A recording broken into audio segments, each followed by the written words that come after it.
चलिए जानते हैं छत्तीसगढ़ की 25 बड़ी खबरों को सिर्फ 10 मिनट में। लेकिन उससे पहले वीडियो को लाइक और चैनल को सब्सक्राइब जरूर करें। सारंगगढ़ में पिकअप हाईवा भिड़ंत में 2 की मौत। सारंगगढ़ बिलाईगढ़ जिले के टुंडरी पुल के पास पिकअप और हाईवा की आमने सामने की जोरदार टक्कर में 2 लोगों की मौत हो गई। घटना 20 नवंबर को हुई, जिसमें दिनेश पेंट हाउस के संचालक दिनेश साहू और रुक्मणी केवट ने मौके पर ही दम तोड़ दिया। वहीं 2 महिलाएं गंभीर रूप से घायल हुई हैं, जिनका इलाज जारी है। बिलाईगढ़ थाना पुलिस सूचना मिलते ही मौके पर पहुंची और मामले की जाँच शुरू कर दी। हादसे के बाद हाईवा वाहन को जब्त कर चालक को हिरासत में लिया गया। पुलिस दुर्घटना के कारणों की भी जाँच कर रही है। डोंगरगढ़ मुठभेड़ में एमपी का जवान हुआ शहीद। डोंगरगढ़ और बालाघाट की सीमा पर घने जंगलों में हुई नक्सली मुठभेड़ में एमपी हॉक फोर्स के निरीक्षक आशीष शर्मा शहीद हो गए। 19 नवंबर को एमपी छत्तीसगढ़ और महाराष्ट्र की संयुक्त टीम क्षेत्र में सर्च ऑपरेशन पर निकली थी। इसी दौरान अचानक नक्सलियों ने गोलीबारी शुरू कर दी, जिसमें आशीष शर्मा को 3 गोलियां लगी। गंभीर हालत में भी वे अपनी टीम को लीड करते रहे और जवाबी कार्रवाई की। इलाज के दौरान उनकी मृत्यु हो गई। उनके नेतृत्व में की गई जवाबी फायरिंग के बाद नक्सली अपना सामान छोड़कर जंगल में भाग निकले। रायपुर थाने में शेखावत ने पगड़ी उतारी, समर्थकों ने नारेबाजी की। रायपुर के मौधापारा थाने में क्षत्रिय करणी सेना के राष्ट्रीय अध्यक्ष डॉक्टर राज शेखावत ने औपचारिक रूप से गिरफ्तारी दी, जिसके बाद उन्हें थाने से ही जमानत मिल गई। बाहर मौजूद समर्थकों ने पुलिस के खिलाफ नारेबाजी की, जिससे माहौल तनावपूर्ण रहा। थाने के बाहर 1 एएसपी, 2 सीएसपी और कई थानों के टीआई समेत भारी पुलिस बल तैनात था। शेखावत ने कहा कि 7 दिसंबर का आंदोलन तय समय पर होगा। उन्होंने तोमर परिवार के बच्चों की जानकारी जुटाने पर पुलिस की नीयत पर सवाल उठाए। वहीं वे पहले भी फेसबुक पोस्ट में पुलिस कर्मियों को चेतावनी दे चुके हैं। रायपुर लैंड होने वाली IndiGo flight Bhubaneswar divert. Delhi से रायपुर आने वाली इंडिगो की फ्लाइट 6E6476 को 20 नवंबर की सुबह तकनीकी खराबी के कारण भुवनेश्वर डाइवर्ट कर दिया गया। विमान सुबह 9:15 पर रायपुर पहुंचने वाला था, लेकिन अचानक आई तकनीकी दिक्कत के चलते उसे रायपुर में लैंडिंग की अनुमति नहीं दी गई। डाइवर्ट होने से रायपुर एयरपोर्ट पर यात्रियों में भारी परेशानी देखी गई, क्योंकि कई यात्रियों की कनेक्टिंग फ्लाइट्स और जरूरी कार्य प्रभावित हुए। फिलहाल फ्लाइट के नए आगमन समय का शेड्यूल जारी नहीं किया गया है और एयरलाइन तकनीकी जाँच में लगी है। बिलासपुर में Imalex steel and power plant का किया विरोध। तखतपुर ब्लॉक के ग्रामीणों ने Imalex steel and power limited plant लगाने का जोरदार विरोध किया। 19 नवंबर को आयोजित जनसुनवाई में ग्रामीणों ने नारेबाजी करते हुए भारी हंगामा किया। पुलिस ने जनसुनवाई में बाधा डालने वाले कुछ प्रदर्शनकारियों को हिरासत में लिया। विरोध के बावजूद पर्यावरण विभाग ने औपचारिकता पूरी की। ग्रामीणों का कहना है कि प्लांट से क्षेत्र में प्रदूषण, पानी की कमी और सड़कें खराब होने की समस्या और बढ़ेगी। लोगों ने सरकार से परियोजना को मंजूरी न देने और क्षेत्र की पर्यावरणीय सुरक्षा को प्राथमिकता देने की मांग की। ग्रामीण बोले, ठेकेदारों ने बाहरी दीवारों की पुताई कर निकाले पैसे। गरियाबंद जिले में स्कूल जतन योजना के तहत स्वीकृत कई स्कूल भवन अधूरे पड़े हैं। ग्रामीणों का आरोप है कि ठेकेदारों ने केवल बाहरी दीवारों की पुताई कर पूरी भुगतान राशि निकाल ली, जबकि निर्माण पूरा नहीं हुआ। अब ग्रामीण और अभिभावक चंदा और श्रमदान से भवनों को पूरा करने में जुटे हैं। मैनपुर ब्लॉक में 114 भवनों के लिए 12.90 करोड़ स्वीकृत हुए थे, जिसमें से लगभग 9.94 करोड़ खर्च होने के बावजूद 97 कार्य अधूरे हैं। नया पारा प्राथमिक शाला समेत कई जगहों पर यही स्थिति देखने को मिल रही है। कोरबा में सरकारी जमीन पर बनी फैक्ट्री सील। कोरबा प्रशासन ने सरकारी भूमि पर अवैध कब्जे के खिलाफ बड़ी कार्रवाई करते हुए औरा कच्छर मोहनपुर सीमा पर बनी एक फैक्ट्री को सील कर दिया। एसडीओ राजस्व और तहसीलदार की टीम ने जांच में पाया कि खसरा नंबर 75/1, 75/2 और 81/1/क सहित कुल 0.541 हेक्टेयर भूमि सरकारी है, जिसे विक्रेता रामानंद यादव ने अवैध रूप से बेच दिया था। इसके साथ मोहनपुर के खसरा नंबर 10 की 0.75 एकड़ सरकारी जमीन भी कब्जे में ली गई थी। मामला न्यायालय में दर्ज कर आगे की कानूनी प्रक्रिया शुरू कर दी गई है।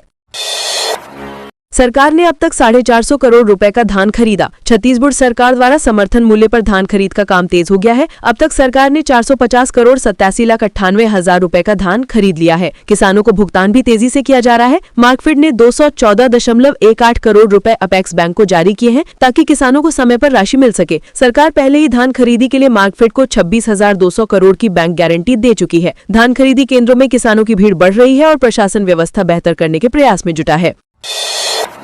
बिलासपुर में महिला को टक्कर मारकर भागा इंस्पेक्टर। बिलासपुर के सिविल लाइंस थाना क्षेत्र में एक इंस्पेक्टर ने अपनी कार से सड़क पार कर रही महिला को जोरदार टक्कर मार दी, जिससे वे गंभीर रूप से घायल हो गई। हादसे के बाद इंस्पेक्टर अनिल अग्रवाल मौके से भागने लगी, लेकिन लोगों ने उन्हें पकड़ लिया। इसके बाद घायल महिला को अस्पताल पहुंचाया गया। स्थानीय लोगों ने आरोप लगाया कि पुलिसकर्मी होने के बावजूद इंस्पेक्टर ने जिम्मेदारी नहीं निभाई। अस्पताल में उन्होंने बयान दिया कि महिला को अज्ञात वाहन ने टक्कर मारी, जिसके आधार पर मेमो बनाया गया। पुलिस ने अब तक कोई कार्रवाई नहीं की।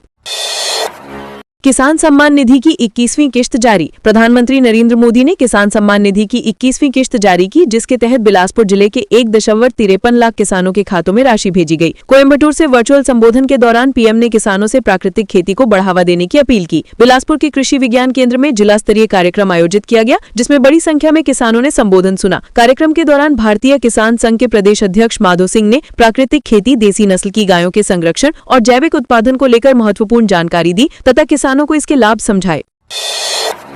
शेयर ट्रेडिंग में रकम दुगना करने के नाम पर ठगी। दुर्ग जिले में शेयर ट्रेडिंग के नाम पर रकम दुगना करने का झांसा देकर 35 लाख रुपए की ठगी करने वाले 3 आरोपियों को सुपेला पुलिस ने गिरफ्तार किया। आरोपी निशा बिजनेस कंसल्टेंसी और unique investment solution private limited के नाम पर लोगों से निवेश कराते थे और भारी मुनाफे का लालच देते थे। पुलिस के अनुसार ठगी की रकम से आरोपियों ने करीब 12-13 लाख रुपए की कार भी खरीदी थी, जिसे जब्त कर लिया गया है। मामले में अन्य निवेशकों से भी शिकायतें मिलने की संभावना जताई जा रही है।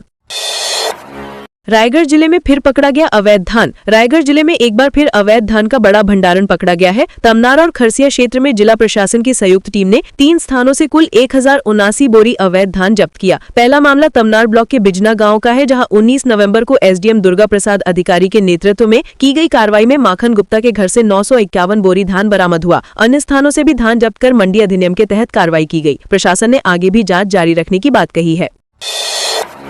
जांजगीर चांपा अस्पताल में आरएचओ से मारपीट। जांजगीर चांपा जिले के नवागढ़ थाना क्षेत्र में आरोग्य अस्पताल के आरएचओ प्रतीक राठौर के साथ मारपीट करने वाले आरोपी ज्वाला सिंह को पुलिस ने गिरफ्तार कर लिया है। घटना 18 नवंबर को हुई, जब प्रतीक राठौर अस्पताल में टीबी सैंपल पैक कर रहे थे। तभी आरोपी अस्पताल के अंदर घुसा और उनके साथ मारपीट करते हुए जान से मारने की धमकी दी। मामले में बीएनएस की धाराओं के तहत अपराध दर्ज कर आरोपी को न्यायिक रिमांड पर भेजा गया। पुलिस ने इसे अस्पताल की सुरक्षा से जुड़ा गंभीर मामला बताया। पलारी में चाकूबाज गैंग का हुआ पर्दाफाश। बलौदाबाजार जिले के पलारी क्षेत्र में चाकूबाजी और लूटपाट करने वाले गिरोह का पुलिस ने भंडाफोड़ किया। क्राइम ब्रांच और स्थानीय पुलिस के संयुक्त टीम ने गिरोह के 6 सदस्यों को गिरफ्तार कर 2 चाकू, 4 मोबाइल फोन, 1 मोटरसाइकिल और 3720 रुपए नकद बरामद किए। गिरोह का सरगना यासुदास पहले से हत्या के प्रयास के मामले में फरार था। फरारी के दौरान उसने अपने साथियों के साथ ये गैंग तैयार किया। आरोपी चोरी की मोटरसाइकिलों से वारदात करते थे और चाकू को ब्लैकबेरी जैसे कोडवर्ड से बुलाकर पुलिस की निगरानी से बचते थे। बीएलओ के साथ कलेक्टर भी पहुंचे घर घर। रायपुर में चल रही एसआईआर प्रक्रिया को तेज करने के लिए कलेक्टर डॉक्टर गौरव सिंह स्वयं बीएलओ टीम के साथ घर घर पहुंचे और नागरिकों से गणना पत्रक शीघ्र भरने की अपील की। कलेक्टर ने कहा कि निर्वाचन आयोग का ये महत्वपूर्ण कार्य समय पर पूरा होना आवश्यक है, इसलिए बीएलओ लगातार मेहनत कर रहे हैं। उन्होंने बताया कि फॉर्म में ही बीएलओ का मोबाइल नंबर दिया गया है, जिससे किसी भी तकनीकी समस्या पर सीधे संपर्क किया जा सकता है। साथ ही नगर निगम जोन 1 खमतराई अधिकारियों को हेल्पलाइन नंबर की जानकारी व्यापक रूप से फैलाने के निर्देश दिए। बिलासपुर में बिना जांच के पुलिस ने कर दी एफआईआर। बिलासपुर में पुलिस पर बिना जांच के कांग्रेस नेता श्याम कश्यप के खिलाफ एफआईआर दर्ज करने का आरोप लगा है। सुनीता पटेल ने शिकायत की थी कि 16 नवंबर की रात कांग्रेस नेता शराब के नशे में गाली गलौज और धमकी देते हुए मारपीट की कोशिश कर रहे थे। शिकायत के आधार पर सिटी कोतवाली पुलिस ने केस दर्ज कर लिया। वहीं श्याम कश्यप ने आरोपों को सिरे से नकारते हुए कहा कि घटना के समय वे समाज के बैठक में मौजूद थे और जमीन विवाद के कारण महिला ने पुलिस से मिलीभगत कर झूठी रिपोर्ट दर्ज कराई है।